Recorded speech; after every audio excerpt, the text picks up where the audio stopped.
marketing tutorial for today, where we'll be looking at the pricing strategies. Remember, we've done part of the marketing plan and the marketing concept, which involves 4 E's, where we've done positioning, we've done promotion, advertising and promotion, we've done distribution, which is part of the 4 E's, which is the place where we want to place our products, or placing. Distribution can also be called placing. So, and then now we're doing pricing, which is also a very critical and important part of our marketing concepts and marketing strategy. Again, before we continue, you are welcome to ask questions as we proceed. The Q&A is on and the chat is also on, so you're welcome to pose questions there for me as we go along. So I am going to now open our slides and then you can follow me along.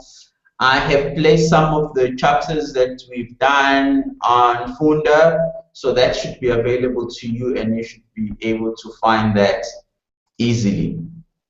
So we are on chapter 12, I beg your pardon, chapter 13. So I hope you are able to follow us on the book as you have your book and you're following with us. So we're coming towards the end of this module. You have very few weeks to conclude. I think we have 2 weeks left, and then you will sort of have a mid-term or midway through time for you to revise some of the materials we've done. So I hope you are ready for that. The exam is coming up very quickly towards the end of the month. Again, there's 10% marks for you in the forum discussion. I will be taking an average grade of your inputs throughout the module. So if you have not had a chance to respond to all of them, I'm going to be grading each and every one of them. So you need to be able to comment on all the topics that we've put up. I'm going to be putting one last topic before the module ends. So please, again, contribute to the discussions on the forum, and then you will be able to access those marks. So that's very important if you want to get the 10% for online discussions, to answer those questions and to participate. So you don't necessarily have to wait for my response before you can contribute, because the forum is an open discussion forum for anybody in the module to be able to discuss. So go on there and discuss that on the forum. All right, so I'm gonna hop on today's topic, and then we will continue to discuss today's topic unless you have any inputs or discussion or questions. You are welcome to ask me any of that as we move along.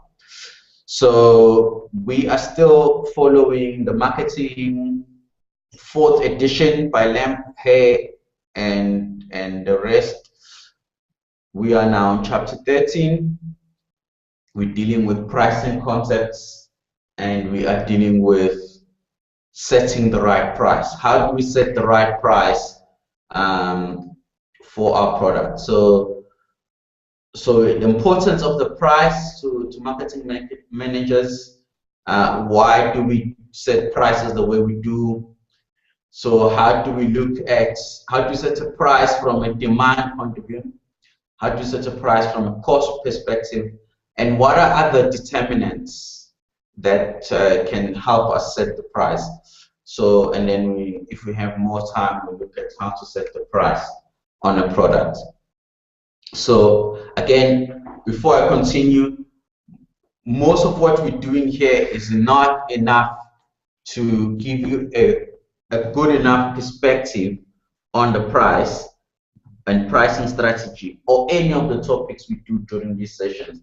So it's very important that you are able to go back to the book and study some of these things, as the exam will be on all the material and every concept around this topic. So it's very important for you to be able to grasp and grapple with these topics on your own and be able to tackle some of the questions at the end of the chapter on your own, and then you will have a better idea how to tackle some of these things. So please go back to your book and study some of these things in your book. Then you'll be able to follow what's going on. Otherwise, some of the things that I'm saying will not make sense at all. Okay, so price is what is given up in an exchange to acquire goods or service. All right, so we just need to clarify some of the concepts here so that you are able to follow with us. And the revenue is a price charged to customers multiplied by the number of units that are sold. So that's from a company perspective.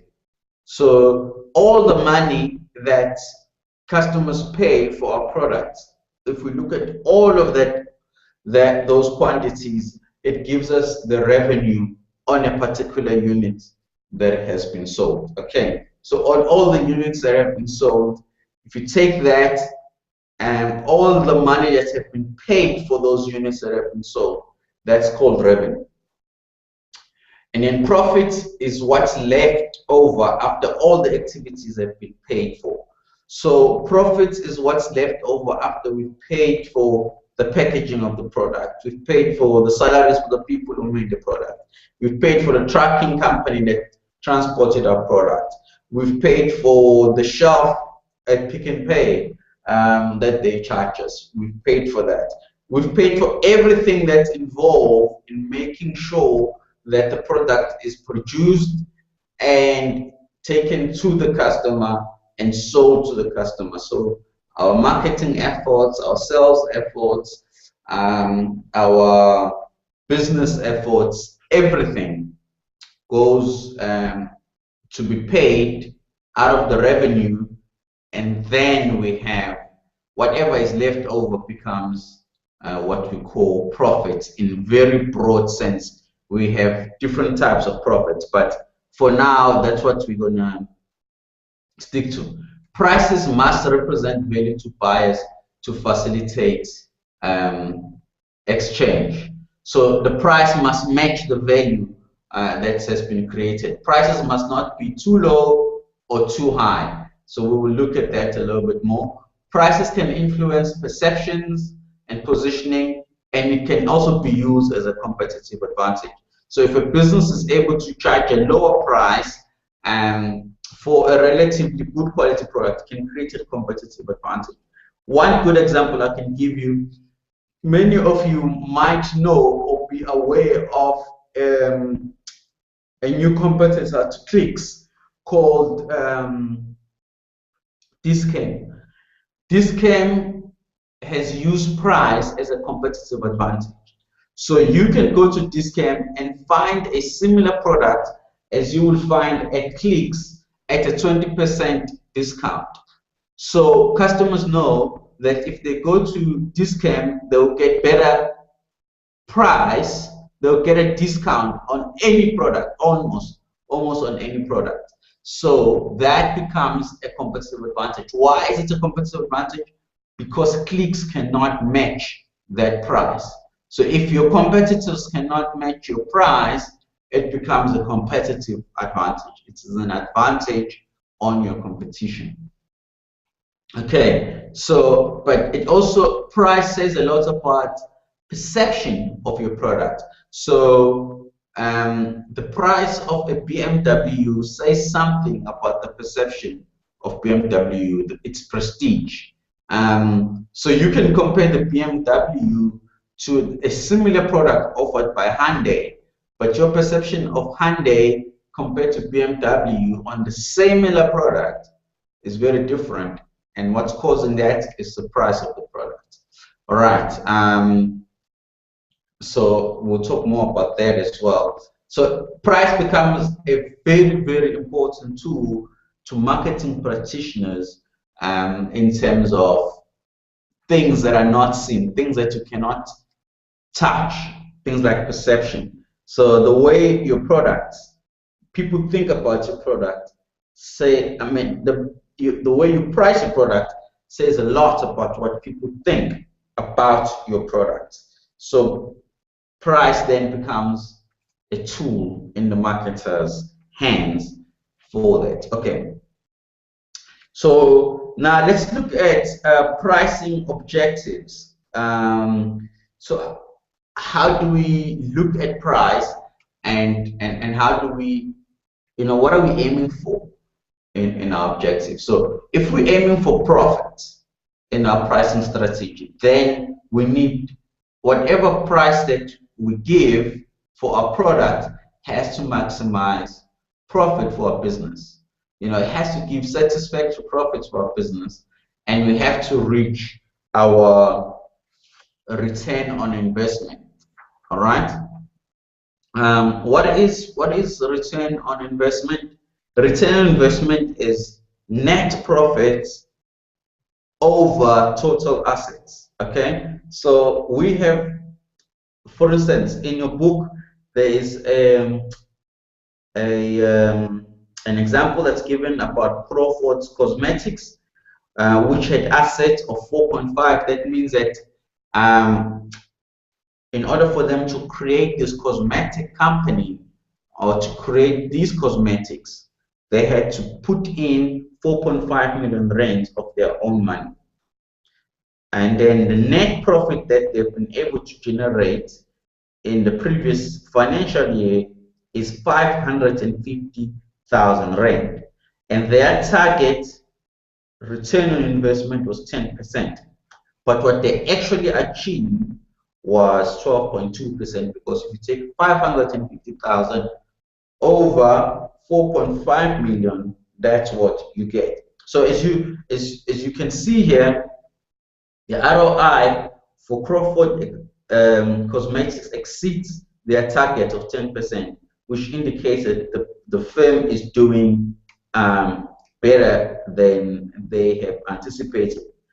But if you look at the 12.2 that they are achieving, and you look at the industry average, and you look at, okay, are these guys charging a premium on the market? Is that justified? Can they sell more if they lower their price, and therefore be able to achieve even more profits? So those are the kinds of discussions that marketing managers need to have, especially with their finance guys and the rest of the board in the company. So they have to look at that. Okay, so then there is a sales-orientated pricing objective. So here we want to just push market share. So at the moment, Cell C is pushing a sales-orientated pricing objective. So for Cell C, they want to increase their market share. They want to bring in as many people to be part of Cell C as possible. So they're probably not looking at profit. So they probably said to the board, guys, we don't want to achieve profits in the next 5 years. Achieving profit is not our strategy.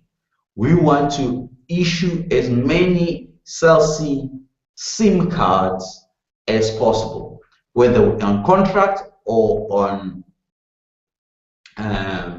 prepaid. So, and therefore we're going to lower our prices as low as possible, so that as many people as possible can come in into Cell C. All right. So now you must always remember that you can look at sales-orientated strategy and measure market share in terms of units sold, as in how many people subscribe to Cell C. Okay, so there are 2 million people that subscribe to Cell C. So you will, now and again, when you read about these companies in the business pages, they will quote numbers and they will say, well, Cell C at the moment we're only able to attract 2 million. They have 2 million subscribers, while Vodacom has 3 million and MTN has 5 million. You know, so and that's market share. That's how market share can be measured. But market share can also be revenue orientated. So how much did you make, you know, compared to the number of units that are out there? So there are a number of ways that we can look at that. Okay, so now let's look at demand. Some of you have met the concepts of demand, but anyway, let me just introduce it to you for those of you who've never done economics. Demand is the quantity of a product that will be sold in the market at various prices for a specific in a specific period. So demand says if we set the price at 10 rands, right? How many units can we sell? If we set it at 12 rands, how many units will we sell? And it usually goes, if you sell at the lowest possible price, you will sell the most quantities of the product. So it says if we're selling at the lowest possible price, people will flock in to come and buy our product, all right? Because everybody can afford it. But if we sell it at a high price, very few people will actually be able to afford it. Therefore, we'll sell less quantities. So then those different points where people can, the quantities that we can sell at different prices gives us the demand curve. So that's the demand. It's a very theoretical thing. It's very difficult to find, but it gives us a good idea. So the economics theory of demand, as price increases, demand for a product decreases. As price decreases, demand increases. So that's what I was trying to explain just now. From a supply point of view, similarly, the quantity of a product that will be offered by supply at various prices for a specified period. So as a supplier, if I'm a firm that supplies computers, right? If the price of the good is at the lowest, these are the quantities that I would be willing to supply, all right? So if it's 10 rands, it doesn't make sense for me. I can't supply you more, so I'll give you that. But if the price is 15 rand, I'm willing to supply way more than that. So as the price increases, supply increases, because the higher the price charge, the more goods the supplier can manufacture. So the manufacturer is willing to sell more, is willing to make more product available, make more product as the price increases. Okay. So let's carry on. Remember, you can ask questions as we go on.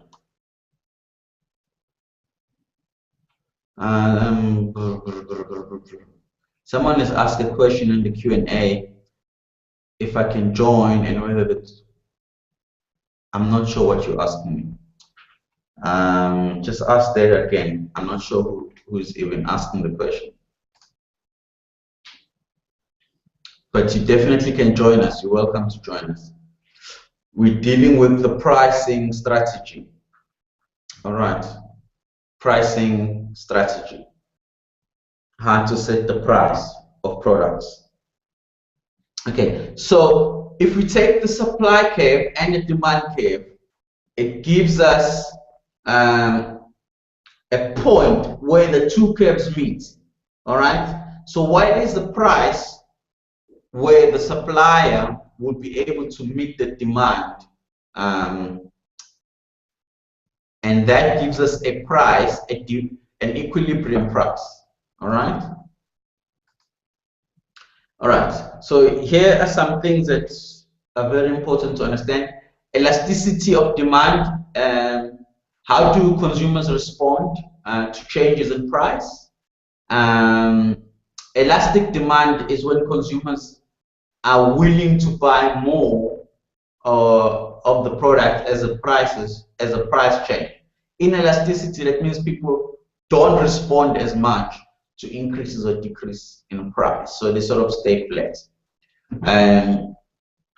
Unitary elasticity is an increase in sales exactly offsets a decrease in price, so that the total revenue remains the same. So this hardly happens, but so this kind of says, well, if we drop the price, the quantity is going to go up, but it's not going to go up that much. It's going to go up such that the revenue remains the same.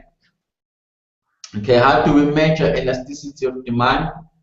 It's a percentage change in the quantity demanded over the percentage change in price. Sorry, this is becoming too mathematical for you, but that's how it is. So those are examples of elasticity and inelasticity. So that means that if the price goes up or down, the quantity demanded won't change. Whereas here, it's perfectly elastic. So what affects elasticity? So the availability of substitutes. So if Celsey increases their prices, do people have an alternative? Do people have another place where they can buy these things? If yes, then the elasticity changes. All right. Okay, now let's look at the cost determinant of price. So remember, we've looked at the demand determinant of price. Now we want to look at, from a cost point of view, is there a way of setting a price? Because this was a demand determinant, so that means that the price is set by the demand in the market.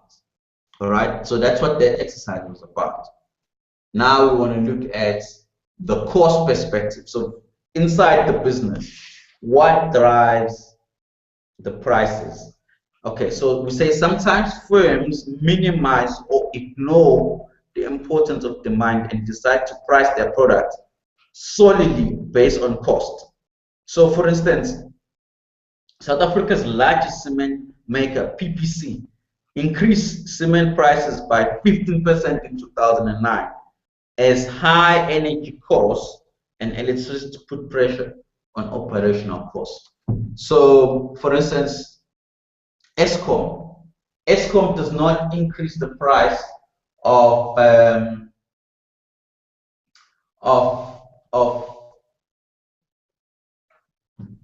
electricity based on demand.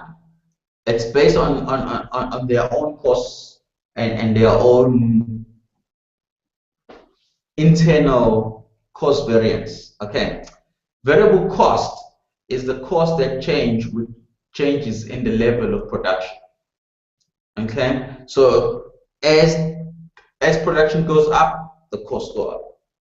Fixed costs are costs that do not change as outputs is increased or decreased. So fixed costs is usually project costs that we would have incurred anyway, whether we increase production or not. Okay, average variable cost, ABC, is the total variable cost based on quantity. Average total cost is total cost based on the quantity. Marginal cost is a change in total cost associated with one unit change in output. So if we produce one more of the units, how much will it cost us? That's marginal cost, very important. And so cost can be used to use prices in a variety of ways. To mark up pricing, so you mark up pricing, you probably will have heard it, is, okay, it costs us 20 Rand to produce this product. We're going to add 10% of that, and that's what we're happy with. All right, so we use cost as a way of making up the price. So we mark up the price, 20% markup, 30% markup, 40% markup, depending on where we think the price needs to be. Profit maximizing, pricing, we've spoken about that. Break-even pricing, so we basically say, well, it costs us so much to make this product. So break-even, you take fixed costs and variable costs together, and you say, okay, what price meets all those costs? So you say, well, 15 Rand for this particular product makes sure that we meet all the costs that we have. That's called break-even price. And that break-even price then gives us the floor on the price. So we can't go, if we go under that, then we can't pay our costs. If we go over that, we start to make profits. So it's very important to understand break-even pricing. All right. So other determinants of price, the stages in the product life cycle. During introductory stages of the product, we can offer discounts. During the growth phase, we can stabilize the price. So when we're introducing the product, we might be willing to go a bit lower on that product. But as the market becomes more and more comfortable with the products, then we can stabilize the price. Maturity price, here prices decrease as competition increases. So this assumes that other products have entered the market and the price starts to fall because there are many more products. A decline, so here we have to offer even more discounts to get people to buy the product. So again, as the competition increases, we might have to lower the price. Distribution strategies, so we might be introducing new distribution strategies, and that affects our pricing. Pick n Pay has gone through that as they're building a centralized distribution strategy. So their pricing system is going to be affected by that. So what they're hoping to do is that as they centralize their distribution, they will be able to offer a competitive advantage on pricing. All right. So if suppliers don't have to get their products to the store, but they can get their product to Pick n Pay, and then Pick n Pay has one system of distribution all over the Western Cape, then that means that supplier can lower their price. Pick n Pay can also control more of the distribution, so that means that they can offer a little bit lower pricing and therefore a competitive advantage in the market, and so people will flock into Pick n Pay because they offer lower prices because of their distribution strategy. Pick n Pay has caught on very late on this. Shoprite and Checkers have done this very well. Woolworths have done this very well, and that's why Woolworths at the moment can offer very competitive prices, whereas before they were perceived as being offering very high prices, but now they can offer lower prices because of their distribution strategy. So their distribution strategy then has given them a competitive advantage in terms of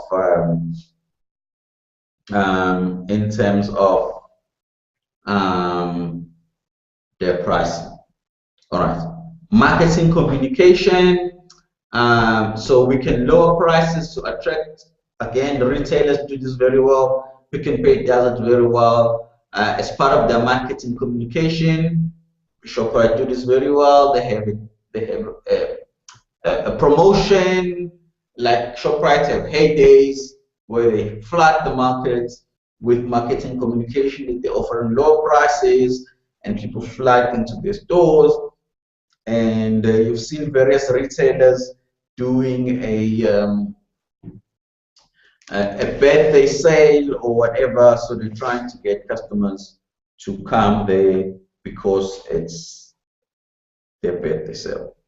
So marketing strategies then become a trigger for lower prices. So lower pricing, marketing communication can trigger price intervention as well. So retailers, again, Shoprite, Checkers, Pick n Pay, Spar do this very well on a consistent basis.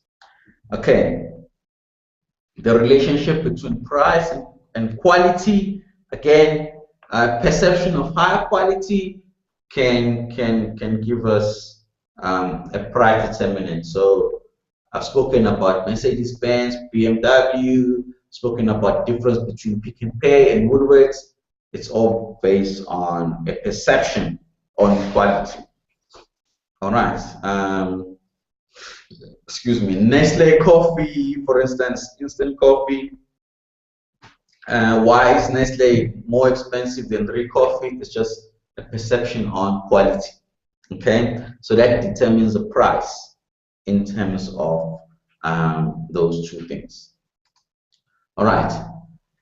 So how do we set a price on a product? So this is something that you have to be. I would like you to give you a heads up on this next section. Please try to pay attention. This is very important for this chapter. So this might be in your exam. How to set a price on a product. Okay, number one, establish pricing objectives. What is our pricing objectives? Remember, let me go back on pricing objectives. So 3 pricing objectives: profit orientated, sales orientated, data score pricing. So remember that. Okay, let's go back to where we were. Remember that? Again, oh, sorry. It was on the next slide. Didn't have to go back. Profit-oriented pricing objectives. You must remember what those are. All right. Market share. Market share comes under this. Profit maximization, etc. So if I ask you, give me an example of sales-oriented pricing objective, you must be able to tell me what is that. Data score, etc. Estimate demand, cost, and profits. So number one, you estimate total revenue at a variety of prices. Total revenue is a function of price and quantity demanded, and then you determine the corresponding costs for each price. Estimate how much profits and market share can be earned, and so that's how you can set that price. All right. You choose a price strategy as in a base price. So this is based on price, can be based on price scheming, penetration price, or status quo pricing. Okay. So these are the 3 basic strategies for setting a price on a product or service: scheming, penetration, and status quo. So in the status quo pricing, we charge a price very close to the competitor's price. Okay. So again, I mean, you've seen a lot of this happening, especially with the retailers introducing their in-house brands. They do the status quo pricing very well. Okay, so they allow the existing products to detect to them how much the price of the thing. So you will see that if Nestle, no, sorry, not Nestle. If Clover, Dairy Bell, and others sell their 1 liter milk for 9 rands, Pick n Pay or Shoppers Checkers home brand will be slightly lower than that. Okay, so that's core status quo pricing. All right. The legality and ethics of, so we choose the price strategy. Okay, sorry, legality and of price strategies, price fixing. We've seen this where 2 or more firms come together and they decide to set a price for a product. It's illegal. It's not allowed. And the Competition Act of South Africa, Competition Act of 1998, has criminalized price fixing. So price fixing is not allowed, and it's actually a cost to society. We will look at this next semester when we look at ethics. It's completely a drain to society and anti-market practice to fix prices. So it might be good for firms and they can make profit and everybody's happy, but it's not good for consumers to fix prices. So as Christians, it's not something that you want to advocate for. It's actually not good. Predatory pricing is charging a very low price for products with the intention of driving competitors out of the business or out of the market. So we've seen this where a new entrant, I mean, you saw this happen with Virgin Mobile when they came into the market. They came in at a certain price, and the other main players, they just switched their prices lower, and they actually wiped out any advantage that the new player can have, and it can drive them out of the market if they don't have deep enough pockets. And I think that's what has happened with Virgin Mobile. They've actually almost disappeared and been driven out of the market because of the pricing strategy of the other players who are involved in the same market as them. Okay, so how do we fine-tune the base with pricing tactics? We can offer discounts, allowances, and rebates. Quantity discounts is when a buyer gets a lower price of buying a multiple. So you buy big quantities and then you get a discount. Cash discounts is, okay, if you pay us in cash, you give us money right now, we can give you a discount. And then you have functional discounts when distribution channel intermediaries such as wholesalers or retailers perform a service or function for the manufacturer, they must be compensated. So again, with Pick n Pay offering distribution, centralized distribution, that's going to come in as a rebate for the manufacturers. Seasonal discounts, so when a new product comes into the market during its high speed, the price gets reduced, and so that's a discount. Promotional allowance, when a retailer charges the manufacturer of a product for promoting a product for them. And then rebate, a rebate is a cash refund given for the purchase of a product during a specific period. And we don't have a lot of rebates selling in South Africa at the end of the market. I think between business to business that happens. All right, but I mean, your Cinema, Ster-Kinekor, and New Metro does rebates for clicks, and other companies like who else offers rebates? Discovery offers rebates for watching movies. So yeah, so that happens as well. Okay, geographic pricing, pricing and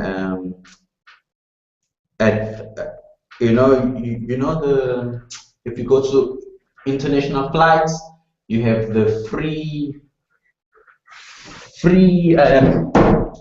zone price. So you have a set of retailers that don't charge tax, customs free, or free customs or customs free, something like that. All right, and the like. So that happens a lot. Special pricing tactics can include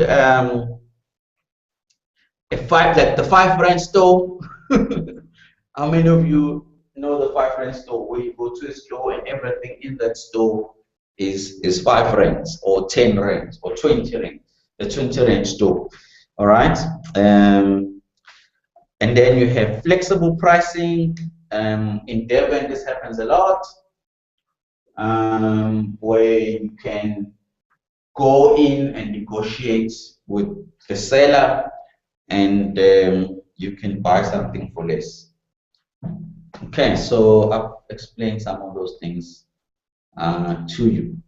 So that's what special pricing. Those are the examples of special pricing. Okay. Now I think I'm going to stop here for today. You can have a look at more of those things when you're on. I'll put this up on Funda, and then you can go through it. All right. I'm going to stop there today. Thank you so much, guys. I will put the slides up on Funda for you, then you can go through it yourself. Otherwise, if there are no questions, doesn't look like there are any questions, I will leave the tutorial here today. There's one chat message. Thank you, guys. Thank you so much. Please go through the book, and I will see you next week. Thank you.